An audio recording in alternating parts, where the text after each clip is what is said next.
Béni soit l'Éternel, gloire à Jésus. Je vous bénis tous dans le nom merveilleux de Jésus-Christ de Nazareth. Je pense que vous allez bien par la grâce de Dieu. Que la paix et la grâce de Dieu soient avec vous. Donc, bien aimé tout à chacun, je voudrais encore partager la parole de Dieu avec vous pour que nous puissions vraiment prendre conscience de la bonté de notre Dieu et la sévérité de notre Dieu. Donc, c'est vrai, Dieu aime ce qui est pur, Dieu aime ce qui est vrai. Dieu est la vérité aussi et il a envoyé son Fils unique afin qu'il croit lui ne périsse pas. Et nous savons que c'est Jésus-Christ qui est le chemin, la vie et la vérité. Je vous bénis tous. Au nom de Jésus, nous allons partager la parole de Dieu qui se trouve dans 2 Samuel 6, qui parle de cette histoire de Uza qui est mort. Et nous allons comprendre cette raison que pourquoi que la colère s'est enflammée comme cet homme contre cet homme. Et donc de ça nous allons parler cet instant béni et que toute la gloire revienne à notre Dieu. Donc bien aimé, il est dit dans 2 Samuel 6, à partir du verset 4, du verset 5, pardonnez-moi, 2 Samuel 6, verset 5 nous dit ceci. David et toute la maison d'Israël jouaient devant l'Éternel de toutes sortes d'instruments, de bois, de cyprès, des arbres, des luttes, des tambourins, des citres et des cymbales. Lorsqu'il fut arrivé à l'ère de Nacon, Uza étendit la main vers l'arche de Dieu et la saisit, parce que les bœufs la faisaient pencher. La colère de l'Éternel s'enflamma contre Uza et Dieu le frappa sur place à cause de sa faute. Uza mourut là, près de l'arche de Dieu. Amen, amen, amen. Gloire à Dieu. Donc, bien aimé, la Bible nous dit que lorsqu'il fut arrivé à l'ère de Nacon, Uza étendit la main vers l'arche de Dieu et la saisit parce que les bœufs la faisaient pencher. La Bible nous enseigne, le verset 7, la colère de l'Éternel s'enflamma contre Uza et Dieu le frappa sur place à cause de sa faute. Uza mourut là, alléluia, près de l'arche. Et donc, nous voyons que cet homme a perdu sa vie. Cet homme marchait près de l'arche et la Bible nous enseigne à un moment donné, les bœufs ont fait pencher l'arche de Dieu et Uza a étendu la main afin de protéger l'arche, afin de ne pas permettre que l'arche puisse tomber. Mais la Bible nous enseigne que la colère de l'Éternel s'enflamma contre Uza et Dieu le frappa sur place. Alléluia. À cause de sa faute, Uza mourut là près de l'arche de Dieu. Donc, nous comprenons, bien aimés, et c'est ça, c'est très important ce qui se passe là, que nous qui sommes aujourd'hui à la fin des temps puissions nous comprendre, parce que la réalité, Dieu voudrait que nous puissions prendre conscience comment le servir, comment le louer, comment l'adorer, comment être au service de Dieu, parce que voilà un homme qui n'a rien, avec charnellement parlé, il n'a rien fait de mal, il a essayé de faire le bien, mais malheureusement, il n'était pas dans la volonté de Dieu, et c'est ça, nous ne comprenons pas souvent. Souvent, il y a beaucoup de gens qui veulent servir Dieu à leur manière. Il y a une manière de servir Dieu. Il y a un comportement devant Dieu. Il y a des actions que nous devons faire devant Dieu. Il ne suffit pas de dire que nous servons Dieu n'importe comment. Et c'est pourquoi Dieu nous a donné sa loi. Et c'est pourquoi Christ aussi est venu pour nous montrer comment servir ce Dieu merveilleux, glorieux. Alléluia. La Bible nous enseigne, bien aimé, la colère de l'Éternel s'enflamma contre Uza et le frappa sur place à cause de sa faute. Uza mourut là, près de l'arche. Amen. Et lorsque nous allons faire des recherches pour comprendre pourquoi la colère de Dieu s'est enflammée contre cet homme, normalement, Uza ne devait pas se trouver là. Il ne devait pas être là. Alléluia. Et donc, nous allons voir pourquoi, qu'est-ce qui s'est passé ce jour-là. Prenons 1 Chronique 15 qui nous donne des explications plus profondes. 1 Chronique 15. Alléluia. Nous allons comprendre. Gloire à Dieu. 1 Chronique 15 nous dit la raison de cela.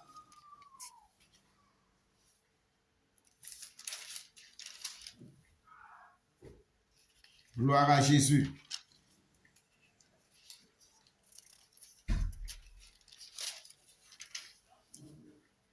Bien-aimés, la Bible nous dit dans 1 Chronique 15, alléluia, 1 Chroniques 15, verset 2 nous dit ceci. 1 Chroniques 15, verset 2 nous dit ceci. Alors, David dit, l'arche de Dieu ne doit être portée que par les Lévites, car l'Éternel les a choisis pour porter l'arche de Dieu et pour en faire le service à toujours. Gloire à Dieu. Donc David donne déjà une explication. David dit, alors David dit, l'arche de Dieu ne doit être portée que par les Lévites, car l'Éternel les a choisis pour porter l'arche de Dieu et pour en faire le service à toujours. Et David assembla tout Israël, alléluia, à Jérusalem, pour faire monter l'arche de l'Éternel à la place qu'il lui avait préparée. David assembla les fils d'Aaron et les Lévites. Amen, amen. Et voici le verset 14 nous dit ceci, toujours dans 1 Chroniques 15, verset 14 nous dit ceci, c'est ce que les sacrificateurs et les Lévites se sanctifièrent pour faire monter l'arche de l'Éternel du Dieu d'Israël. Est-ce que vous avez entendu? Verset 1 Chroniques 15, verset 14, la Bible nous dit déjà, dans 1 Chroniques 15, verset 2 nous dit, alors David dit, l'arche de Dieu ne doit être portée que par les Lévites. Amen. Car l'Éternel les a choisis pour porter l'arche de Dieu et pour en faire le service à toujours. Et dans le verset 14, il continue, David dit ceci, les sacrificateurs et les Lévites se sanctifièrent pour faire monter l'arche de l'Éternel du Dieu d'Israël. Amen. Et les Lévites portèrent l'arche de Dieu et sur les épaules avec des barres, comme Moïse l'avait ordonné d'après la parole de l'Éternel. Alléluia. Gloire à Dieu. Béni soit l'Éternel. Donc, il n'était pas normal que Uza puisse se trouver là. Uza s'est trouvé là, près de l'arche, dont il n'était peut-être même pas consacré, il ne s'est pas sanctifié, il n'a rien fait, et il s'est trouvé là. Comme beaucoup de gens travaillent dans l'église sans consécration, sans révélation, et c'est eux qui veulent la première place dans l'église pour mener l'orange, pour faire ci, pour faire ça. Et là, la Bible nous dit que Uza, il est mort sous place. Il a voulu étendre la main pour protéger l'arche. Il ne devait pas être là. Puisque la Bible nous enseigne que normalement, c'est pas moi qui l'ai dit. La Bible me dit, c'est pas moi qui l'ai dit. David le dit. Et dans le verset dans 1 Chroniques 15, verset 2 nous dit, alors David dit, l'arche de Dieu ne doit être portée que par les Lévites, car l'Éternel les a choisis pour porter l'arche de Dieu et pour en faire le service à toujours. Pour en faire le service à toujours. Et David assembla tout Israël à Jérusalem pour faire monter l'arche de l'Éternel à la place qu'il lui avait préparée. David rassembla les fils d'Aaron et les Lévites. Gloire à Dieu. Amen, amen, amen, amen. Merci Seigneur. Que le Seigneur soit béni, que le Seigneur soit loué. Amen. Alléluia. Gloire à Jésus. Mais, bien aimé, vous savez, la Bible nous enseigne quelque chose d'extraordinaire concernant Ecclésiaste. Ecclésiaste dit, dans Ecclésiaste 1, verset 9 nous dit, ce qui a été, ce qui sera, et ce qui se fait, et ce qui se fera, il n'y a rien de nouveau sous le soleil. Gloire à Dieu. Il n'y a rien de nouveau sous le soleil. Bien-aimés en Jésus-Christ, nous allons voir pour quelle raison David a pu commettre cette erreur. David a pu commettre cette faute devant Dieu. La Bible nous enseigne, David c'est un homme selon le cœur de Dieu. Et là, David a commis une erreur pratiquement qui a coûté la vie d'un homme. Mais voilà la raison pour laquelle. Prenons avec moi 1 Samuel 6, nous allons comprendre qu'est-ce qui s'est passé. Et aujourd'hui, les mêmes choses se reproduisent parce que le langage du monde est entré dans l'Église. Le comportement du monde est entré dans l'Église. Les actions du monde sont entrées dans l'Église. Même les fêtes du monde sont entrées dans l'Église, les fêtes païennes. Oh Dieu Tout-Puissant, que Dieu nous pardonne, que Dieu nous éclaire sur ces choses. Prenez avec moi 1 Chronique. Alléluia. Pardonnez-moi. 1 Samuel, pardonnez-moi. 1 Samuel 6. 1 Samuel 6. Regardez ce qui s'est passé. 1 Samuel 6. Regardez ce qu'il nous dit. 1 Samuel 6 au verset 2. Il est dit de 1 Samuel 6, verset 2 nous dit ceci. Et les Philistins appelaient les prêtres et les devins. Et ils dirent, que ferons-nous de l'arche de l'Éternel? Faites-nous connaître de quelle manière nous devons la renvoyer en ce lieu.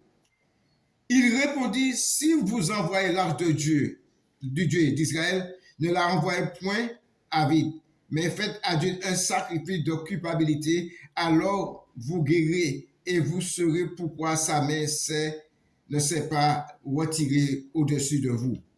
Donc, l'arche de Dieu se trouvait chez les Philistins et ils ont voulu renvoyer l'arche de Dieu et ils ont consulté. Alléluia. La Bible dit dans 1 Samuel 6, verset 2, et les Philistins appelaient les prêtres, des prêtres païens, des prêtres qui n'ont ni part ni l'eau avec Dieu, et les devins, des magiciens, des gens qui devinent, des gens qui font des choses qui sont en abomination au Seigneur, puisque l'Éternel disait qu'il ne veut pas avoir de devins, alléluia, en Israël. Ce qu'on nous appelle séanciers, voyants, médiums, tout ce que vous voulez. Ils ont fait appel à ces gens-là, les prêtres et les devins.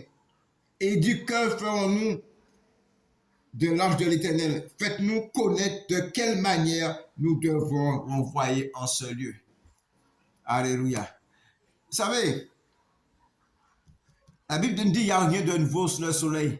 Aujourd'hui, combien d'enfants de Dieu qui sont encore si superstitieux?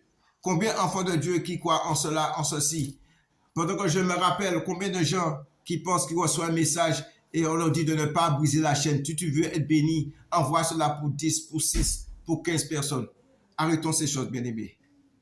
La Bible nous dit que si nous sommes en Christ, nous sommes une nouvelle créature, dont les choses anciennes sont passées. Voici toutes choses devenues nouvelles. Alléluia. Gloire à Dieu. Béni soit l'Éternel. Alléluia. Béni soit Dieu. Et lorsque nous voyons dans le verset 7, ce qui est dit, ce qu'ils ont dit dans 1 Samuel 6, verset 1 Samuel 6, alors donc nous sommes dans le verset 7, il nous dit ceci. Maintenant, faites un champ tout neuf et prenez 2 vaches qui allaitent et qui n'aient point porté le joug. Attelez les vaches au champ et ramenez à la maison leurs petits qui sont derrière elles. Vous prenez l'arche de l'Éternel et vous mettrez sous le char. Vous placez aux côtés d'elle dans un coffre les objets d'or que vous donnez à l'Éternel en offrande pour le péché. Puis vous la renvoyez et elle partira. Gloire à Dieu. Donc ce sont des devins, ce sont des prêtres païens qui ont envoyé, ce sont des prêtres païens qui ont envoyé l'arche de Dieu. Donc, nous voyons que ce sont des gens qui n'ont ni part ni avec Dieu, mais qui ne savaient pas exactement comment faire pour envoyer l'arche. Et c'est la même chose que David a repris. Donc, nous prenons des choses de le monde et nous voulons servir Dieu. Bien aimé, nous ne pouvons pas servir Dieu comme ça. La Bible nous dit dans, alléluia, la Bible nous enseigne dans 1 Pierre. 1 Pierre 1 nous dit ceci. Regardez ce que 1 Pierre 1 nous dit. 1 Pierre 1 nous dit, 1 Pierre 1 verset 7 nous dit, selon qu'il est écrit, vous serez saints car je suis saint. Et vous invoquerez comme Père celui qui juge selon l'œuvre de chacun. Sans acception de personne, conduisez-vous avec crainte pendant le temps de votre pèlerinage. Alléluia. Pendant le temps de votre pèlerinage. Amen, amen. Gloire à Dieu. Et c'est pourquoi, regardez ce qu'il est dit de 1 Chronique 15. Prenons note dans 1 Chronique 15, ce qu'il nous est dit. 1 Chronique 15. 1 Chronique 15, verset 14, nous dit ceci. Les sacrificateurs et les Lévites se sanctifièrent pour faire monter l'arche de l'Éternel du Dieu d'Israël. Les fils des Lévites portèrent l'arche de Dieu sur leurs épaules avec des barres comme Moïse l'avait ordonné d'après la parole de l'Éternel. Combien aujourd'hui, bien-aimés, vous savez, Nous sommes toujours prêts à délaisser la parole de Dieu pour faire les choses à notre manière. Mais la Bible nous exhorte, la Bible nous dit que ceci, que la chair et le sang ne peut servir Dieu. La Bible nous dit que celui qui a fait son choses de la chair, c'est pour sa mort. Mais celui qui a fait son choses de l'esprit, c'est pour la vie éternelle. La Bible nous enseigne que la chair, c'est pas qu'elle ne veut pas servir Dieu, elle ne peut pas servir Dieu. Et combien nous avons besoin aujourd'hui, bien-aimés, de nous tourner réellement vers la parole de Dieu et de ne pas faire les choses comme nous semble bon, d'après ce qu'on nous dit, d'après ce qu'on nous raconte. Et c'est pourquoi il est écrit, je crois, dans 1 Jean 2 ou 1 Jean 3, il est écrit ceci, que nous avons reçu une onction afin que personne ne puisse nous égarer. Le Seigneur veut nous enseigner, le Seigneur veut nous diriger. Le Seigneur a besoin vraiment que nous soyons attentifs à sa voix. Combien nous avons besoin de nous disposer pour servir Dieu, de ne pas servir Dieu comme nous l'avons envie, avec nos propres désirs, avec la chair. Car la chair, c'est pas qu'elle ne veut pas, mais elle ne peut pas se soumettre à Dieu. C'est pas qu'elle ne veut pas. La Bible est claire sur ce problème, mais elle ne peut pas se soumettre à Dieu. Et aujourd'hui, combien d'entre nous, nous prenons des choses à droite, à gauche pour amener dans la maison de Dieu. La maison de Dieu, c'est une maison. C'est ceux et celles qui ont cru dans le nom merveilleux de Jésus-Christ de Nazareth et qui doivent marcher selon la parole de Dieu. Et c'est pourquoi il est dit dans le Psaume 1, heureux l'homme qui ne marche pas selon le conseil des méchants, celui qui ne s'arrête pas sur la voie des pécheurs et qui ne s'assit pas en compagnie des moqueurs, mais qui trouve son plaisir dans la loi de l'Éternel et qui la médite jour et nuit. Il est comme un arbre planté près d'un courant d'eau qui donne son fruit en sa saison. Et c'est pourquoi le méchant ne résiste pas au jugement, ni le pécheur de l'assemblée des justes, car l'Éternel connaît la voie des justes.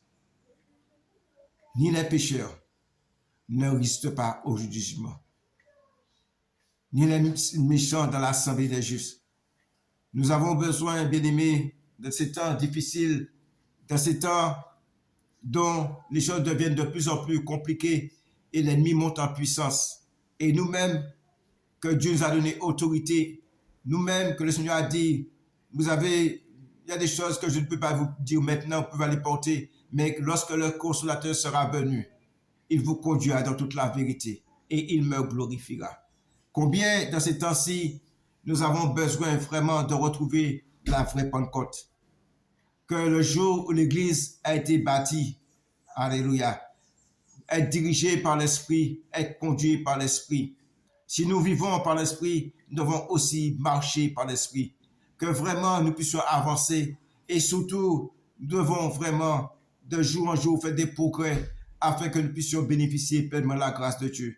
Parce que nous avons un ennemi qui est toujours là pour nous faire les choses du monde. Car le monde est conduit par l'esprit du monde. Les enfants de Dieu sont conduits par l'esprit de Dieu. Et la Bible nous dit que l'esprit qui est en nous est plus puissant que celui de le monde. Mais malheureusement, nous sommes envahis par l'esprit du monde parce que le monde arrive à nous détourner de Dieu. Mais béni soit Dieu pour ceux et celles qui ont ce désir, ce simple désir de vouloir faire la volonté de Dieu. Parce que le Seigneur nous a dit qu'il sera avec nous jusqu'à la fin des temps. Je vous bénis tous, bien-aimés. Soyez bénis et que Dieu vous bénisse et que Dieu vous protège dans le nom glorieux de son Fils Jésus, celui qui intercède pour nous. Alléluia. Que la paix et la grâce de Dieu soient avec vous.